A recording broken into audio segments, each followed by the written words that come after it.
Hello ladies and gentlemen, welcome back your lovely faces to a brand new video here on the channel, and if you're new to the channel, hello and welcome to your lovely face. Velma, the brand new, it's amazing, it's edgy, it's meta, animated series that has come to HBO Max is one of the worst things I have ever seen in my life.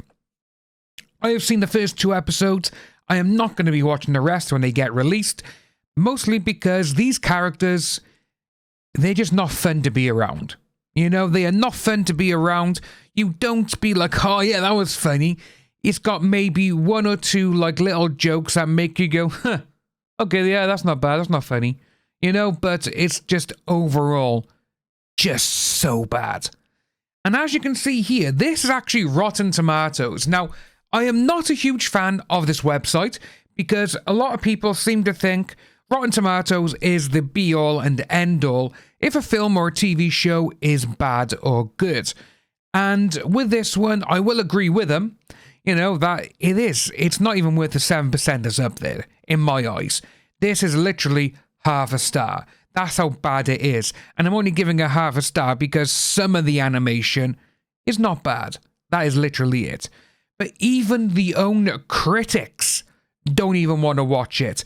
And these critics, the ones who are, oh, we're all for Mindy, yay, go Mindy, you go girl, this is what you need to do, you be you queen, and all this kind of stuff. And it's just like, yeah, it's not that good. They are unpleasant characters.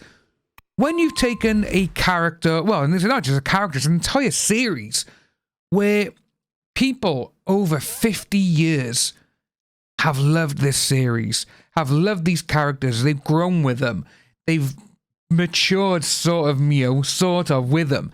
And when you go into the critics' ratings, there's only 9 on here. You will see, obviously, places like the Daily Beast, you will have like the Mary Sue and a few places like that. The ones that are like, this is absolutely amazing, this is exactly what's needed. Obviously, they are going to go it because they all want to be like, yes, this is it. But it's not. You know, when you got places like Entertainment Weekly, Variety, The Hollywood Reporter, these places where they've gone the way of literally, you white, you bad, you know, that sort of thing, even they don't like it, and it's absolutely funny as hell to see. So you got Entertainment Weekly, Velma mostly replaces the old silly sensibility with crass name-dropping pointlessness. Yeah. They try and throw in so many meta things, it's just like, yeah, come on. You're meant to be a cartoon. Stop trying to wink at the fourth wall. Just don't do it, you know, because it does not work. Jokes become exhausting in the meta, not for kids, Scooby-Doo prequel. Obviously, Huffington Post, like I said, IndieWire, Daily Beast, they're like, yes, you know, it's not in, you know, it's all right. Huffington Post, obviously, oh, Velma, it's impossible not to enjoy it. No. The majority of people hate it, you know. Velma's doing a lot too much. Their emotional beats from from IndieWire. The Wrap hate it. USA Today. And as you can see by here, top critics from CNN, of all places, hates it. Even Variety hates it. You got Mashable. They hate it. The Guardian, again. The Guardian have gone downhill majorly over the last couple of years. But you got that, you got Paste, the Mary Sue. Obviously, the Mary Sue are going to be like, oh my god, it's amazing.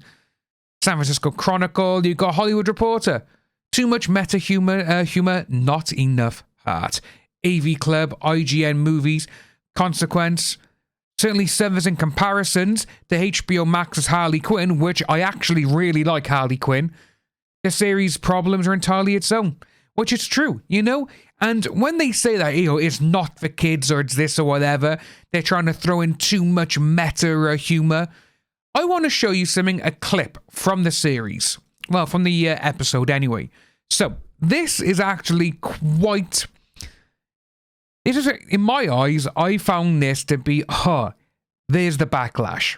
Daphne, why would you deal drugs? You're beautiful and popular. Being a bad girl, too, just muddles your brand. This doesn't make me a bad girl. According to TV, it's morally okay to deal drugs if your life is just kinda crappy. Like, your kid's sick, you're a widow with a mortgage, you have to live on a lake in Missouri. Those are all white people, Daphne.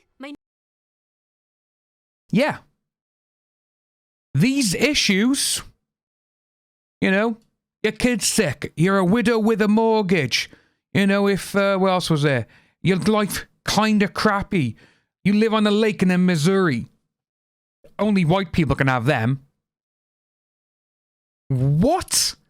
You know, and it's just interesting to see how Mindy would go about and say something like this when, in the past, when she has written comedy, it's actually been quite good. It's actually been really funny, some of the things.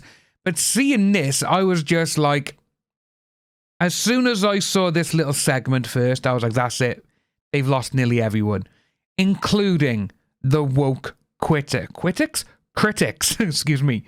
And it's like, you know, like the guy says here, James, halfway through the second episode, and I'm honestly not able to push on. This writing is so exhaustingly meta, egregious, and offensive to its target audience, which it is, that I'm unsure how it was even greenlit in the first place. Now, if you remember, all the critics were saying it's adults only, no kids. And look what someone had to reply to James with. You are not the target audience. So who is Carrie Croc comic? Who? Not kids. This is not made for children. They've even advertised it as such. You know, there's so many things going on. It's just interesting to see that you will have someone like this person who has just gone, well, you're not the target audience. So what? Because he's white and he's a male? Is that it? You know, there's just so much shit going on with this show. I just gotta show you a few things before we do finish. This is on Twitter. You know, Eric July, this should come as a surprise to no one, but the new Velma series is so bad, not even the Shill media critics can defend it, boasting terrible critics and audience scores. This show was always dead on arrival. You got Steve Barton. I appreciate the attempt at a more adult approach and humour. Honestly, it's the best part of Velma when it works. Yeah, when it works, and that's very hardly ever. I tried, I really did, but WTF. Everyone is just so damn unlikable, and the tedium is real. You got Carmine, take a show that relies on nostalgia, change everything about the character, and wonder why fans are not watching. Exactly, 100% true. And it's interesting to see, you got all these by here, my thoughts on Velma so far. You're clearly not me, because yeah, that's not Velma. That is not Velma. This is Velma. You know?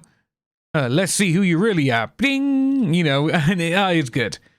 You got Akeem Lawson. I couldn't have said it better. So we got Spectrum. It's like HBO Max saw the Harley Quinn series, give us Harley and Ivy, and was like, yes, that, but with Scooby-Doo characters. Never pander, never force, because then you look desperate. And that is absolutely true as the day is long. Like I said, the Harley Quinn series, I absolutely really do. I think it's phenomenal. I really do.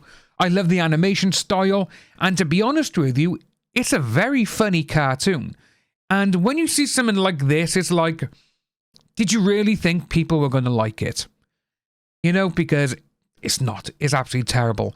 And when the Shill media actually the ones who go, the characters are unlikable, this is basically trash.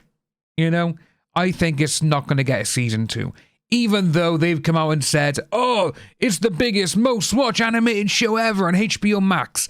Of course they're going to say that. They're going to try and do what Sony did in the 90s and early 2000s. They're going to put out fake statistics, which is what a lot of companies still do, which I think is just really, really sad. If you are new to the channel, please like and subscribe, hit that notification bell for future updates, and I'll see you all very soon.